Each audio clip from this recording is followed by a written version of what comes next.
Questions about Donald Trump and sexual misbehavior that have dominated the media first erupted after that Access Hollywood tape showed him speaking about groping women, and Anderson Cooper raised it at last Sunday's debate in St. Louis. That is sexual assault. You brag that you have sexually assaulted women. Do you understand that? No, I didn't say that at all. I don't think you understood what was said. This was locker room talk. Now, the New York Times is quoting one woman who you saw earlier as saying Trump groped her on a plane more than 35 years ago, and another who says he kissed her on the lips 11 years ago at Trump Tower. Trump hit back hard at the reporters, bringing up a past story on his conduct toward women.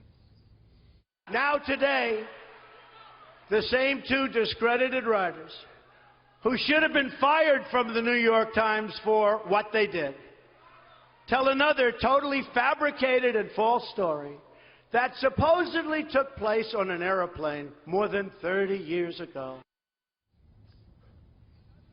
Former People magazine writer Natasha Stoyanov said Trump pushed her up against a wall and kissed her at Mar-a-Lago and said they'd be having an affair. This, according to her, as she was interviewing the billionaire and his pregnant wife Melania for a story about their first anniversary. And I ask a very simple question. Why wasn't it part of the story that appeared 20 or 12 years ago? Why wasn't it part of the story? Why didn't they make it part of the story? I was one of the biggest stars on television with The Apprentice. You take a look at her words. You tell me what you think. I don't think so. And on Friday, the Washington Post posted an interview with a woman who said Trump once groped her at a nightclub, and a former Apprentice contestant came forward and said Trump accosted her when she was seeking a job. The person on my right, who, unbeknownst to me at that time, was Donald Trump, put their hand up my skirt. He then grabbed my shoulder and began kissing me again very aggressively and placed his hand on my breast. I pulled back and walked to another part of the room. He then walked up, grabbed my hand, and walked me into the bedroom. Trump forcefully denying both accounts as well as the earlier ones. Joining us now to analyze the coverage, Heidi Presbella, senior political reporter at USA Today. Guy Benson, political editor of townhall.com and a Fox News contributor. And Crystal Ball, one-time Democratic House candidate, now a senior fellow at the New Leaders Council. Heidi Presbella, these stories about Trump and the women's accusations have utterly dominated the media.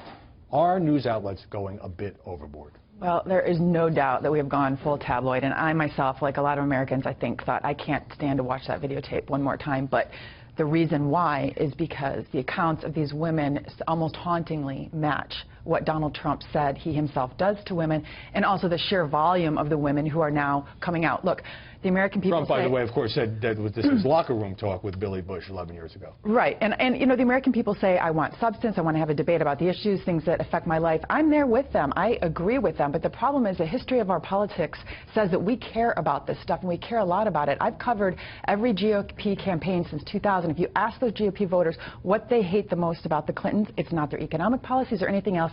It's this behavior. We brought Herman Cain down on one single allegation. And this is just something, this is part of our politics. Donald Trump says this is all orchestrated by the dishonest media and the Clinton campaign to stop him. Is that fair? And are his attacks on the accusers and the media fueling the story? I think that it's probably unfair to say that, and of course his attacks are fueling the story, but he has to defend himself. He's going to defend himself. He's entitled to defend himself. Of course. But when he says coordinated media assault, you find that unfair. There's probably some coordination here. I mean, this is all at once in the home stretch of a presidential election. Some coordination with who?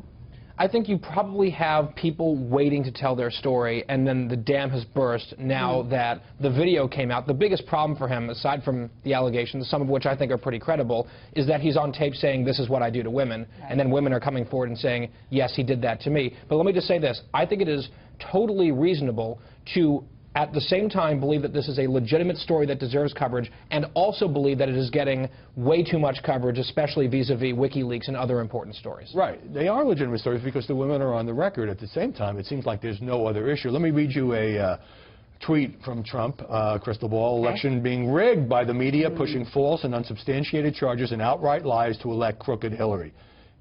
Again, is there any evidence that the media are pushing this? They're certainly receptive to these stories, and they're juicy stories, and they provide ratings. You had every day last week, and including into yesterday, and perhaps the day's not out today, a new woman coming forward and saying the exact same thing happened to me. And let's keep in mind that these media outlets, they didn't just throw up any old accuser, right? These women had contemporaneous folks who they had spoken with 10 and 20 and 30 years ago when it happened that were also interviewed. So if it's a conspiracy, I mean, you're talking about basically every major national media organization in the country and women who really do have documented interactions with it. I mean, it's just insane. It's tinfoil hat. They have told other people. That this is coordinated. It's hard to know, at least to be clear, whether these are true. But is it fair for skeptical journalists to say, why did some of these women wait until the final month of the election to come forward with stories that, at least in one case, was more than 35 years old? Well, as a journalist, you always have to question the motives of people who are giving you information. That said, I do think the journalists, like Crystal said, have done a wonderful job in vetting these women. Like Karen Tumulty actually wrote a separate piece. She's at the Washington Post. She's at the Washington Post, saying the lengths that she would gone to vet this woman, including checking her voter registration card, including going back to the nightclub where this allegedly happened, confirming that Trump was a frequent guest at that club, that it was very crowded. You know, some of these women, yes, happen to be Hillary Clinton supporters. Others don't. That's kind of in line, you know, with the polls. And I think it's also the media's responsibility to point out that in many cases like this, we see the same dam effect when there is something at stake. Like with the Bill Cosby case, there was a lawsuit case, and then the dam broke, and all these women felt comfortable. If one comes forward, more can come forward. In one case, Guy, the Trump campaign gave to the New York Post a guy named Anthony Gilberthorpe, who was supposed to be the witness to knock down the tail of Jessica Leeds, who Trump now calls crazy. She's the woman who said she was groped on the airplane decades ago. This guy has some baggage because he went public with a claim a couple of years ago that he procured boys for sex parties with high-ranking British politicians. So the problem is when we get down into the weeds on this stuff, it gets really ugly. Yes, this entire episode is very, very ugly, as this entire election has been. And I think, again, when it goes to motive and timing and the press's coverage of both of those things, I do think it's totally reasonable and understandable, at least, for Republican voters in particular to say, oh my gosh, look at this. We are now in October of a presidential year. All of a sudden, these women who had not been heard from at all until just now, they all happen to come out at the same time. It looks like piling on. It does, but I would say on the counterpoint to that is, I think the triggering incident was a question asked by Anderson Cooper at the presidential debate saying, okay, Mr. Trump, you say this is locker room talk. What you're describing is assault. Did you actually ever follow through and act on that talk? And he denied it in front of 70+ million people. So I can understand why some women watching that might say, wait, that's a lie. He did do this to me. Let me remind you that it was just 7 days ago. I was in St. Louis waiting for the debate when Donald Trump put on Facebook Live video a press conference with Juanita Broaddrick and Paula Jones and also Kathleen Willey, three of Bill Clinton's accusers. They later appeared with Sean Hannity this week. Let's take a quick look at that. Has the mainstream media been receptive to asking you three about your stories? Oh, definitely not. Nobody? No. Nobody's asked. No. Nobody has asked. No, the New York Times never called you? No. Not until we went into the Trump spin room.